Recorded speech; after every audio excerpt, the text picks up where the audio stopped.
Hey y'all, it's Richard Tompkins, your marketing mercenary. We're here today in New Smyrna Beach to do a little primer on ocean paddleboarding.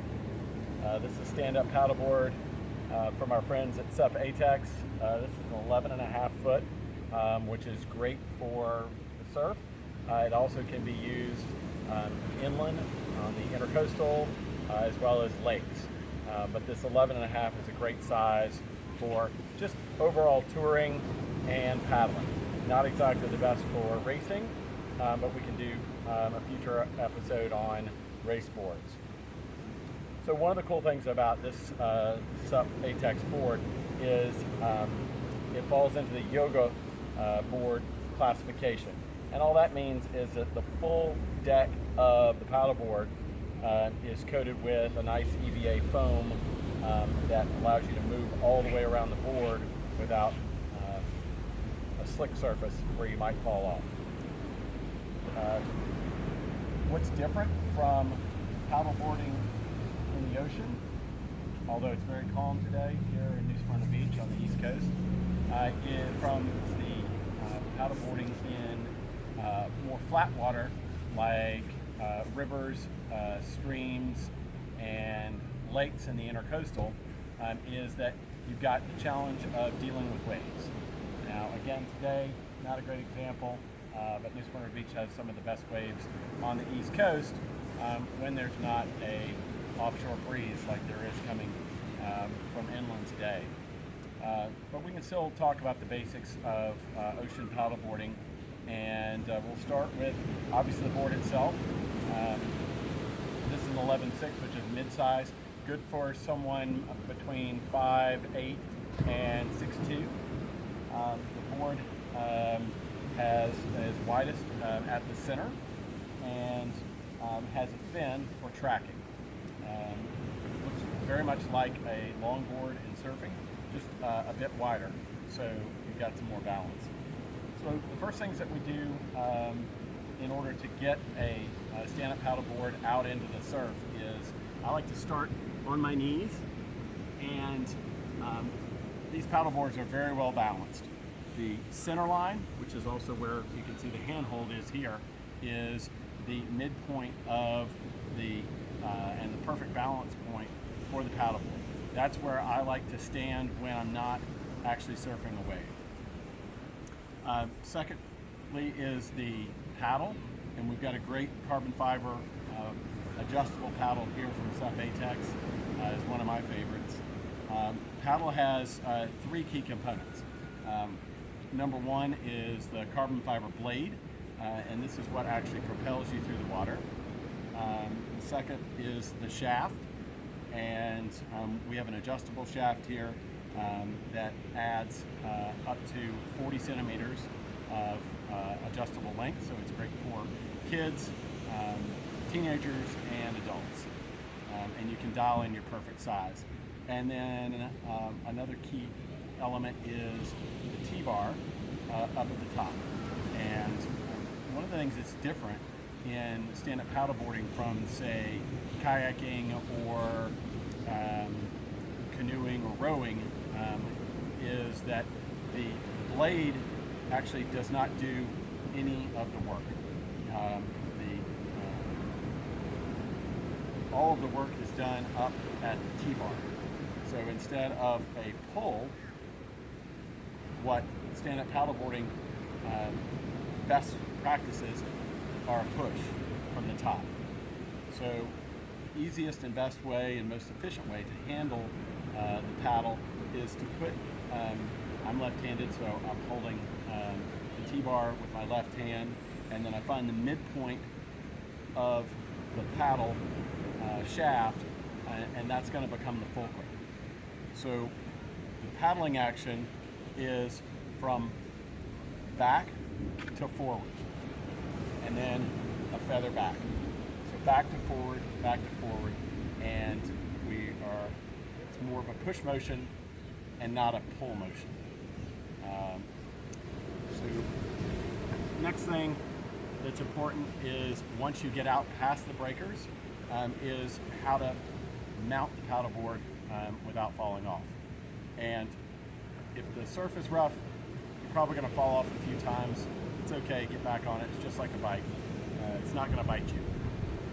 What I like to do, sort of best practice again, is center your body on the board, and I do that by putting my kneecaps right at the center line. And again, that's marked by this handhold.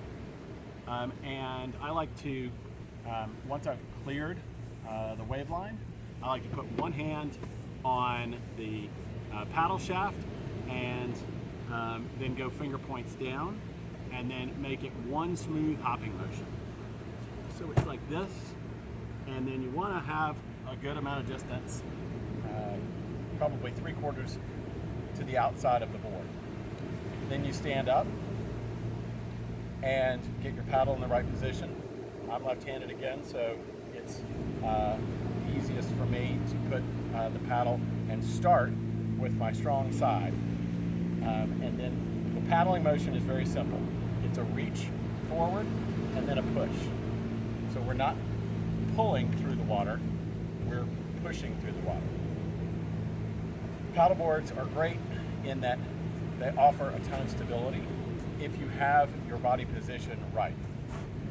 People that want to come a little closer in here, you're going to get very, very tippy, and you're going to be much more likely to fall off into the ocean. So again, I like to be balanced about 3/4 of the way out and have a soft bend in the knee, almost like chair pose in yoga. Then the key to having a good consistent stroke is to being comfortable switching hands mid-stroke. So get a stroke in and then change. So this is good to practice on flat water.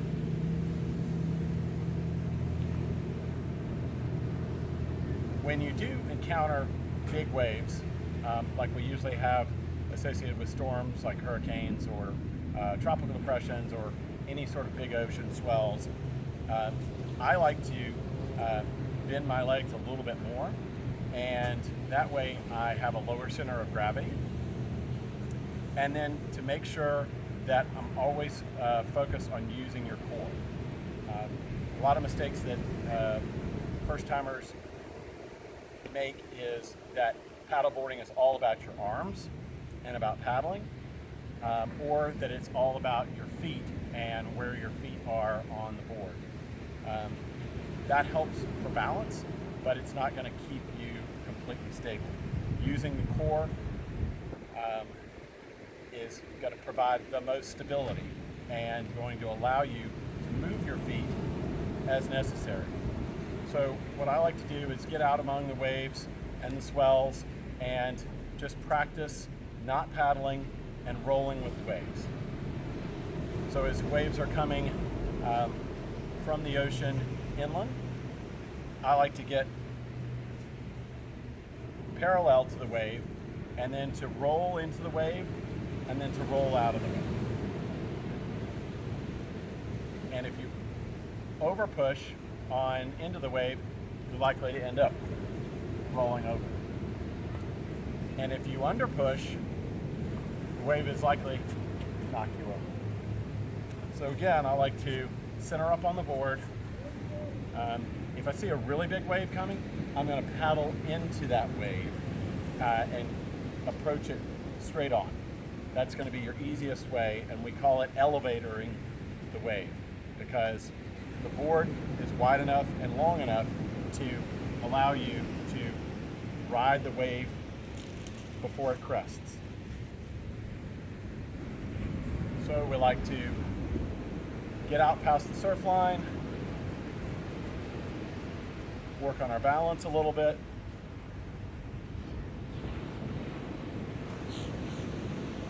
and have fun. If it's hot, I like to just hop off the board. If the waves are rough, most ocean paddleboards are going to have this surf leash. So it's a good thing to keep around your ankle and prevent the board from getting washed all the way into shore. But for a flat day like today, we'd either wrap it up or just let it trail off the back of the board. The dismount, as you're coming back in, is fairly simple. If you're not great at surfing a longboard, then I recommend paddling in perpendicular to the wave, coming straight into the shore, and then just reversing how you mount it. Come back down to your knees, choke up on the paddle, and then work your way in.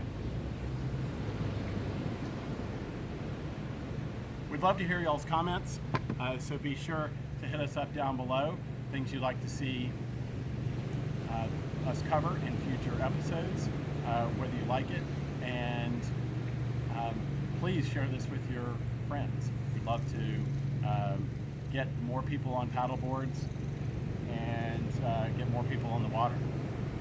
Until next time, I'm Richard Tompkins, your marketing mercenary.